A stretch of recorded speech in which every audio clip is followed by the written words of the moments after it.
Мэдээ өргүүлж байна. Монгол Улсын 11 аймгийн 20 гаруй суманд цагаан зуудтай байна.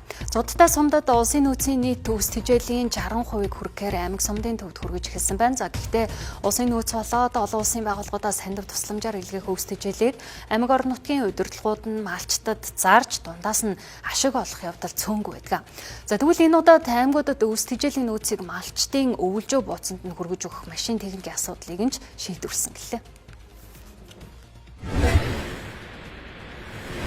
Зарим тохиолдолд тэр чинь нөгөө 50% хөнгөлөлтөөр олох тохиолдол. Би тэр нь бол харьцангуй нөгөө өвөл зуудын нөхцөл гайгүй бол одоо 50% хөнгөлөлтөөр олгоо явчихдаг. Энэ удаа бол 100% хөнгөлбөр одоо аймагуд өгч байгаа. Нэгээс нь одоо аймагуудад бол яг тулгамдсан 3 асуудал байсан. Нэгдүгээр нь өвс тэжээлийн зарим аймагуд бол дутагдал өвс магадлал байсан. За тэрнийх нь бид нар хийж өгч байгаа. Хоёрдугаарт тулах чадвартай машины асуудал үүссэн. За зарим аймагуд төр болохоор өндөр даваагүй вэн дээр одоо цас их орохоор цэвэрлэж амжихгүй шаардлагатай тоног хөрөмжийн хангалтыг хийж өгч байгаа. Одоо жишээл грейдер гэдэг юм уу, ковшэ гэдэг юм уу. Бид нар мөн аймагуудтай болохоор тухайн одоо аймагт орон нутгийн компаниудтайгаа автозамын үйлчилгээний компани, засварын компаниудын эргээх засаа цэвэрлэх асуудлыг бол шийдэх бас чиглэл өгч байгаа.